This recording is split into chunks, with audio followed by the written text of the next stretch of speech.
इबादत और सुबहान के बीच डिवोर्स के बाद होने लगी हैं कुछ कुछ बातें ठीक, लेकिन फिर भी अभी भी सुबहान के दिल में तो अभी भी कड़वाहट है थोड़ी बहुत बाकी। तभी तो आज सुबहान जैसे ही आकर खाना खाने बैठता है तो इबादत सुबहान को बताते हुए नज़र आने वाली है कि वो खाना जो भी खाने वाला है वो उसकी अम्मी ने नहीं बल्कि इबादत ने बनाया है। यहाँ पर सुबहान फिर से उठकर जाने लगेगा। यहाँ पर इबादत की फिर से नोकझोंक शुरू हो जाएगी सुबहान के साथ। तुम यही सोच लो कि ये खाना दुआ अम्मी ने बनाया, हालांकि एक शौहर के लिए बीवी से बेहतर खाना कोई नहीं बना सकता। ओ हेलो, तुम्हें क्या लगता है इस घर में अच्छा खाना तुम ही बना सकती हो सिर्फ? हाँ, तुम्हारे लिए? हाँ, सिर्फ मैं। वैसे 2 दिन पहले तो तारीफ के कुतुब मीनार बना रहे थे तुम। कुतुब मीनार पे चढ़ा रहा था क्योंकि तुम्हें कोर्ट लेके जाना था, समझी? नहीं खाना मुझे। खाना पड़ेगा। अच्छा, नहीं खाओ। खाना पड़ेगा वरना क्या कर लोगी तुम?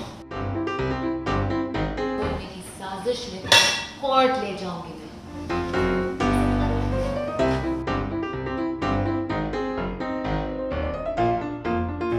देखो तुम मुझसे दूर रहा करो, समझी?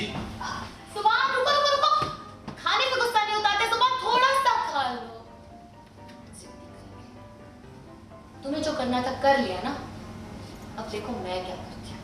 आप देखेंगे कि काफ़ी फ़नी और लाइट सीन्स इंक्लूड हुए हैं और काफ़ी नोक-झोंक और क्यूटनेस कोशेंट दिखाई देगा आपको। होपफुली वो ज़्यादा दिन रहे, क्योंकि हम लोग बहुत ज़्यादा ड्रामा करते हैं, हम बहुत ज़्यादा रोते हैं, हम बहुत ज़्यादा मारपीट करते हैं। तो थोड़ा वक्त अगर ऐसा like if we have these kind of scenes तो मज़ा ही आ जाएगा। बट ऐसा हो ही नहीं सकता ना। तो साथ ही साथ एक ड्रामा भी आ रहा है।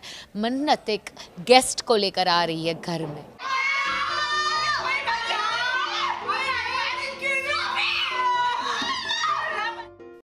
तो वहीं दूसरी ओर घर में शुरू हो गया एक नया तमाशा। यहाँ पर मन्नत, कायनात और छोटी दादी की जान आई शिकंजे में। उनके ऊपर गिर गई है अलमीरा, जिसे वो उठाने की भरपूर कोशिश करते हुए नज़र आ रही हैं, लेकिन वो उठा नहीं पा रही। लेकिन वहीं पर इबादत आ जाएगी, साथ में दुआ भी। इबादत कहेगी दुआ से कि क्यों ना हम इनकी मदद कर दें, लेकिन दुआ कहते हुए नज़र आने वाली है, हाँ हम मदद तो ज़रूर करेंगे, लेकिन पहले थोड़ा मज़ा तो लेने दें।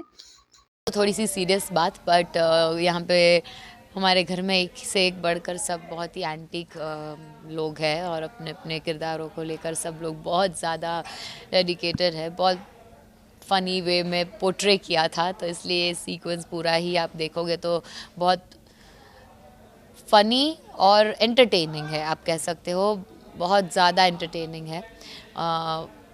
अलमीरा पड़ती है गुलनाज जी, कायनात जी और हमारी मन्नत जी के ऊपर, और वो तीनों स्टक है, इतनी बुरी तरह से फंसे हुए हैं एंड चिल्ला रहे, कुछ भी बोल रहे हैं। और तब इबादत, नानी अम्मी और अम्मी पहुंच जाते हैं वहाँ पे, और फिर तो मतलब अम्मी मन्नत से क्या कुछ नहीं करवाती, नानी अम्मी मज़ा चखा देती है कि भाई इनको बचाना ही नहीं है, ऐसे उसको चिढ़ा रहे। तो हम लोग थोड़ा सा टीज़ कर रहे हैं, थोड़ा सा चिढ़ा रहे, और फिर ऑब्वियसली बचाएंगे।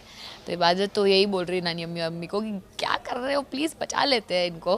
बट अम्मी और नानी अम्मी मज़े ले रही है और इन लोगों से काफ़ी बार मिन्नतें करवा रही है, मन्नत से स्पेशली मिन्नतें करवा रही है कि वो इबादत को रिक्वेस्ट करे, क्योंकि मन्नत को सीधा करने का तरीका है ये, वन ऑफ द वेज। टेढ़े लोगों के साथ थोड़ा सा टेढ़ा चलना पड़ता है, इसलिए हम लोग भी थोड़ा सा टेढ़ा चल के उसको सही रास्ते पर लाने की कोशिश कर रहे हैं।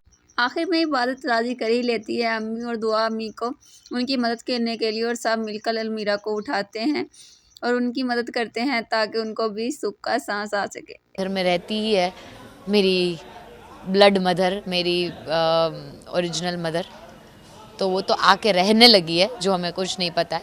बट ये भी बहुत इंटरेस्टिंग एक चीज़ है कि आप देखेंगे कि एक मन्नत हैज़ कॉल्ड फॉर अ पेट। अब वो पेट क्या है वो आप सोच दिमाग लगाइए और हमें बताइए क्या हो सकता है। सोचो मन्नत की सोच कहाँ तक पहुँच सकती है। इससे कुछ नहीं हो पाएगा। मैंने कहा था ना आपसे कि ये कुछ नहीं कर पाएगी। ये तो हम लोग थे जो हमने इस लंगड़ी घोड़ी पर दाव लगा दिया। ये कुछ नहीं कर पाएगी, इससे कुछ नहीं होगा। कुछ नहीं होगा। कुछ कर ही नहीं सकती हो, तुम सोच भी नहीं सकती हो करने के बारे में।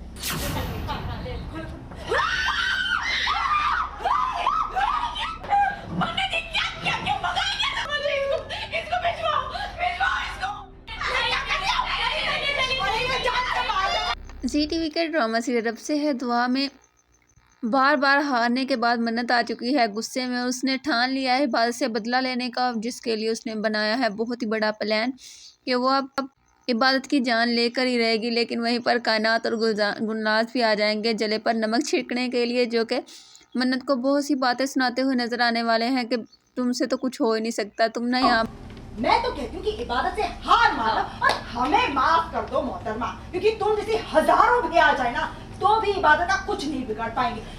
खैर मैं क्या कहती हूँ ना कि हमें इस नाकारा नवाकुल लड़की से बात ही नहीं करनी चाहिए, क्योंकि ये तो हमारे किसी काम के है ही नहीं। चलिए आप चलिए चलिए तो आप नहीं रही हैं छोटी दादी। आप मुझे बोलने से पहले ना अपने गिरेबान में झांक कर देखिए। एक ऐसा पुराना शोपीस बन चुकी है आप, जिसे कोई पॉलिश नहीं कराना चाहता है, जिसे कोई रिपेयर नहीं कराना चाहता है और जिससे कोई कबाड़ी भी खरीदना नहीं चाहता है। अगर आपको मैं सेकंड फ्लोर से नीचे फेंक दूंगी ना तो किसी को कोई फर्क नहीं पड़ेगा। पागल हो गई। एक काम करते हैं, मैं आपको इस दुनिया से आजादी दिलवा। क्या? नहीं बताइए ना क्या हुआ? ये दुनिया आपके लायक नहीं, बहुत बुरी दुनिया है छोटी दादी। मैं आपको आजादी छोड़ो मुझे, दूर हटो, दूर हटो। क्या हो तुम पागल सन की कहीं की। पिछले कुछ दिनों में मन्नत को काफ़ी हार का सामना करना पड़ा है, इसलिए जो उसके साथी भी हैं उनका भरोसा थोड़ा डगमगा गया है और वो लोग शायद जानबूझ के भी उसे पोक करें ताकि मन्नत जो अभी थोड़ी आराम से बैठी है वो और ज़्यादा हावी हो जाए, हाइपर हो जाए और इबादत के साथ कुछ करे, कुछ तो करे। तो अभी मन्नत वो सक्सेसफुल हो गए क्योंकि मन्नत तो पूरी तरह पागल हो चुकी है। वो बोल रही है कि अब बस बहुत हो गया, अब कुछ नहीं, अब मैं किसी की नहीं सहूँगी, कुछ नहीं सुनूंगी, अब मैं सीधा जाके इबादत को मार दूँगी। तो मन्नत ने इबादत को मारने का एक प्लान बनाया है।